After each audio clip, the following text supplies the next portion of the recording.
In 14th century Castile, a king's love for his mistress was so total, he abandoned his queen, defied the church, and made his illegitimate children some of the most powerful nobles in the land.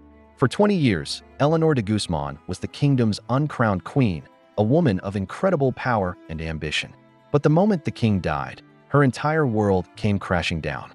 The spurned queen, Maria of Portugal, filled with 2 decades of bitterness, was ready to unleash her revenge. This wasn't just some palace drama. This was the spark that ignited a brutal civil war, pitting brother against brother and tearing an entire kingdom in two. This is the story of how one woman's power and another's revenge changed the destiny of Spain forever. In the rough and tumble world of 14th century Spain, the Kingdom of Castile was a place born from conflict. Its king, Alfonso XI, was a man who grew up in chaos. He became king when he was just a baby and spent his childhood watching greedy relatives try to carve up his kingdom for themselves. So, when he finally came of age, he ruled with an iron fist. He was a warrior king, feared and respected, determined to crush the rebellious nobility and continue the long reconquista against the Moorish kingdoms in the south. To secure his kingdom and create a vital alliance, Alfonso did what kings do. He entered a political marriage in 1328. His bride was Maria of Portugal, a princess from the neighboring kingdom. It was a smart match, meant to build bridges and ensure peace. Maria did her primary job. She gave the king a legitimate son and heir named Peter or Pedro in Castilian. With an heir on the way, the dynasty should have been secure, but Alfonso's heart wasn't in it. Around the year 1330, the king's eyes fell on Eleanor de Guzmán, a captivating young widow from a very powerful noble family. What started as a fling quickly turned into a deep, all-consuming love affair. Alfonso was completely smitten. It wasn't long before he all but abandoned his wife, Queen Maria, to live openly with Eleanor. This wasn't some discreet affair kept behind palace walls. It was a public scandal that shocked the entire kingdom. While Queen Maria was pushed into the shadows, isolated and publicly humiliated, Eleanor de Guzmán became the real center of the court. Alfonso showered her with titles, land, and incredible wealth, giving her control over key towns and fortresses. Her home in Seville became a second court, a buzzing center of political power where deals were made and decisions were finalized. She wasn't just the king's lover. She was his closest advisor, his political partner, and the mother of his many children. Together, Eleanor and Alfonso had 10 children, including 9 sons who made it to adulthood. These illegitimate sons, who became known as the Trastamaras, were treated like princes. Their father gave them huge estates and important titles, making them powerful players in their own right. This created a dangerous rift in the court. On one side, you had the legitimate Queen Maria and her only son, Peter, the rightful heir. On the other, you had the beloved mistress, Eleanor, and her big, ambitious family.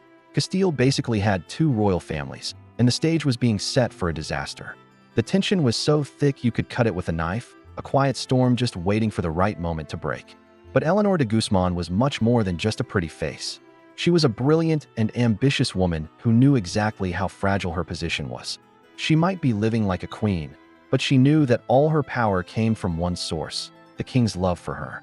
The real queen, Maria of Portugal, was always there in the background, a silent, looming threat. The shame Maria suffered was a debt that, sooner or later, would have to be paid. Even the church was outraged by the king's open disrespect for his marriage vows. At one point, the Pope actually threatened to back an invasion of Castile just to defend the queen's honor, forcing Alfonso to briefly send Eleanor away to a convent to calm things down. But Eleanor wasn't someone you could sideline for long. She was back at the king's side in no time, and her influence only seemed to grow. She wasn't just collecting riches for herself, she was building a fortress of power for her sons. She knew their illegitimate status was a weakness, and she was going to make sure they were secure.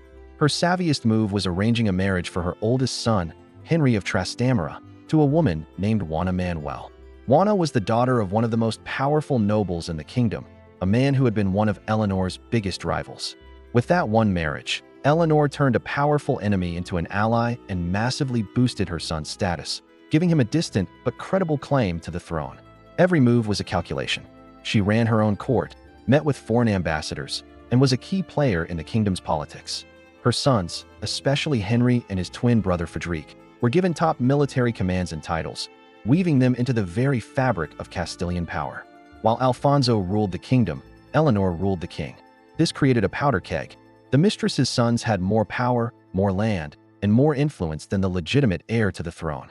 Henry of Trastamara and his brothers led armies and had the loyalty of many nobles who owed their fortunes to his mother's favor. All the while, the king's legitimate son, Peter, was growing up as second best in his own court. Raised by his resentful mother, he had a front-row seat to watch his father shower love and titles on his half-brothers. The kingdom was now split down the middle, torn between loyalty to the neglected true heir and the powerful sons of the mistress. A crisis wasn't just a possibility, it was a certainty. The only question was when it would finally explode. In March of 1350, the unthinkable happened. While besieging the fortress of Gibraltar, King Alfonso XI was killed, not by a soldier's sword, but by the era's great invisible killer, the Black Death. He was only 38, and his sudden death sent a shockwave across the kingdom. For Eleanor de Guzmán, it was the end of the world.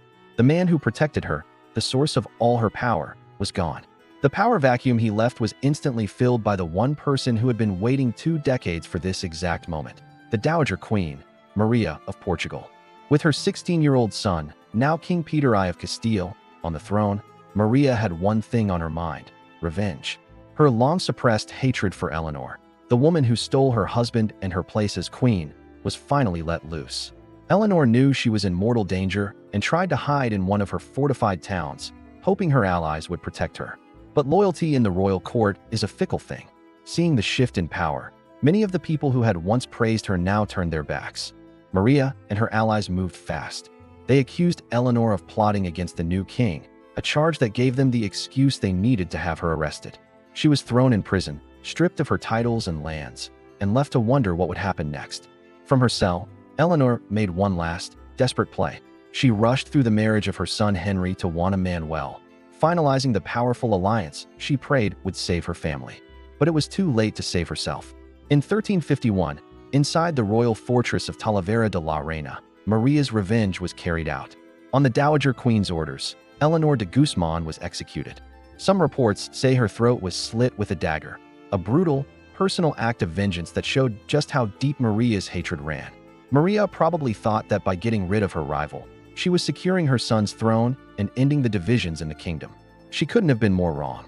The murder of Eleanor de Guzmán wasn't the end of the conflict. It was the declaration of war. Their mother's execution sent Eleanor's sons into a rage. Any slim chance of peace between the two families died with her. The rivalry that had been simmering for years finally boiled over into open war. Leading the illegitimate sons was Henry of Trastamara, a man shaped by his mother's ambition and now driven by a powerful need for revenge. On the other side was the legitimate king, Peter I, who would go down in history with the nickname the Cruel. The conflict that followed, the Castilian Civil War, was a bloody, personal fight that lasted for nearly 20 years. It was a war of brother against brother that ripped the kingdom apart, and it didn't stay a local fight for long. It quickly got tangled up in the 100 Years' War raging between England and France. Henry of Trastamara, claiming to be the champion of the nobility against Peter's harsh rule, got the support of France. So, Peter I turned to England and its legendary warrior, Edward, the Black Prince, for help. The war was a brutal back and forth. In 1366, with the help of French mercenaries, Henry invaded Castile, forced Peter to run, and had himself crowned King Henry II. But Peter wasn't done yet.